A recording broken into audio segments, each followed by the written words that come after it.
இப்போ நம்ம பார்க்க போகிற இடம் ராமேஸ்வரத்தில் இது வரைக்கும் நீங்கள் போய் பார்த்துடாத ஒரு இடத்த காட்ட போகிறேன். இது வந்து படகு சவாரி போகிறதுக்கு உண்டான அந்த இடம். அது ஆப்போசிட்டில் பார்த்தீங்கன்னா அக்கினி தீர்த்தம். ஆனால் இங்கே இப்போ பார்த்தீங்கன்னா பாருங்கள், இது பல ஆயிரம் ஆண்டுகளுக்கு முன்னாடியே இந்த கோயில் இருந்திருக்கு. அக்கினி தீர்த்தம் ஆப்போசிட்டில் பாருங்க. இப்போ வந்து தண்ணி வற்றி இருக்கு. இந்த இடத்துல முதல்ல கோயில் இருந்திருக்கு பாருங்க. சிலைகள் எல்லாம் வந்து இதுவும் ஒரு சிலை தான். இதை வந்து யாரும் இது வரைக்கும் பார்த்து எதுவுமே பண்ணலை. இது மிகப்பெரிய ஒரு அவமானமாக கருதுகிறேன். நம்மளுடைய புராணங்களில் குறிப்பிட்ட இந்த ஸ்தலம், இந்த கோயில், இந்த இடத்துல இருந்த கோயில் மலைக்கு இந்த கடல் நீரில் அடிபட்டு சிதைஞ்சு போயிருக்கு. இதெல்லாம் அந்த கோயிலோட கல் தூண்கள். இங்கே பாருங்கள், இந்த இடத்துல இருந்து கேட்பாரற்று கிடக்கு. இது பாருங்க கடலுக்குள்ள இருக்கக்கூடிய நந்தி சிலை. இது பாருங்க லிங்கம், சிவலிங்கம். இது எத்தனை ஆண்டுகளுக்கு முன்னால் இது வந்து கட்டினாங்கன்னு தெரில. இது பாருங்க,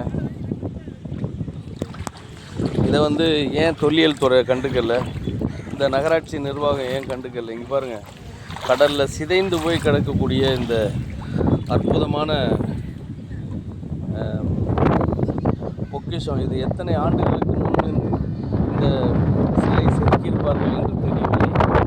இதுதான் தண்ணிக்குள்ளே காட்சி அளிக்கக்கூடிய இந்த ராமேஸ்வரத்தில் தண்ணிக்குள்ளே நீருக்குள்ளே இருக்க மூழ்கி போன கோயிலோட சிவலிங்கம்.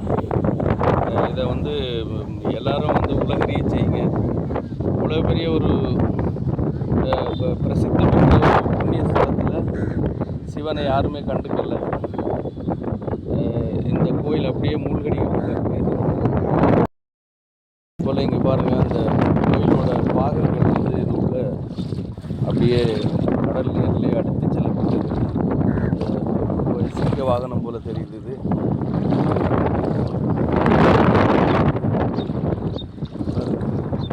இதெல்லாம் வந்து சுவாமி சிலைகள் தான். இதெல்லாம் உடைந்து போய்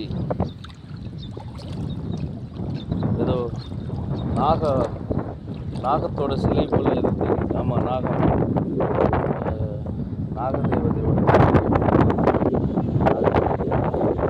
இந்த அம்மா எப்படி இருக்குன்னு பாருங்க.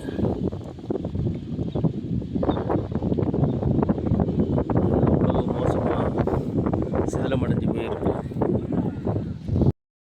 ஆண்டுகளுக்கு முன்னாடி தான் இந்த கோவிலை கட்டியிருக்காங்க. இது இப்போ ராமேஸ்வரத்துக்குள்ளே சிதைந்து இருக்கக்கூடிய அந்த கோயில். இந்த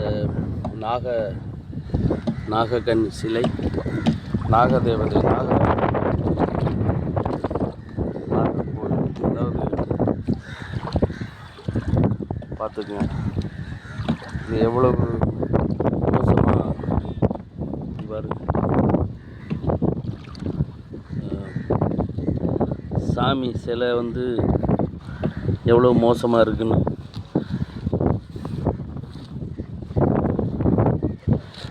நம்ம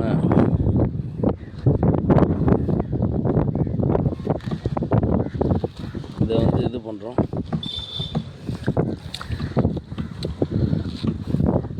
எவ்வளோ மோசமாக பண்ணி வச்சுருக்காங்க.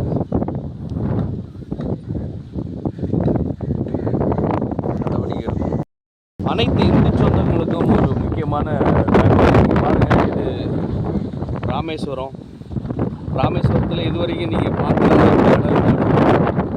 இது வந்து படகு சவாரி செய்யக்கூடிய இந்த இடம்.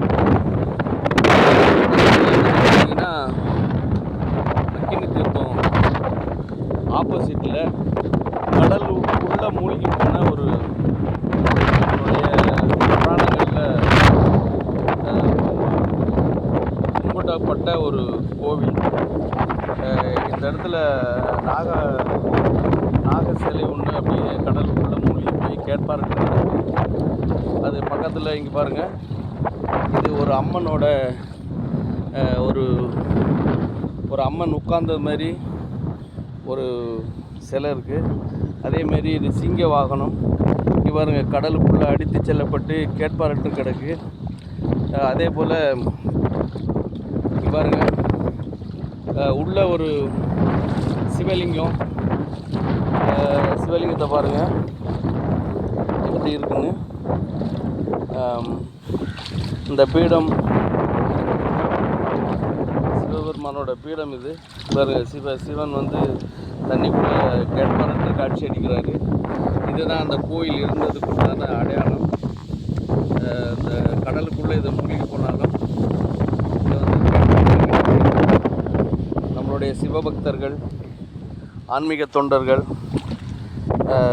ராமேஸ்வரம் வந்து இந்த இடத்த, இந்த சிலைகளை மீட்டு நம்ம மீண்டும் இதை வந்து புத்துயிர் பெற வழிவகை செய்யணும்னு கேட்டுக்கொள்கிறேன். பாருங்க, தண்ணிக்குள்ளே மூழ்கடிக்கப்பட்டு இருக்குது. கேட்பாரற்று இருக்குது நம்மளுடைய பொக்கிஷம். இந்த பொக்கிஷத்தை கண்டுகொள்கிறதுக்கு யாரும் இல்லை. ஆன்மீக தொண்டர்கள் இதை வந்து மிக வேகமாக பகிர்ந்து தொல்லியல் துறையோட கண்ணில் படும்படி இதை ஷேர் பண்ணுங்கள்.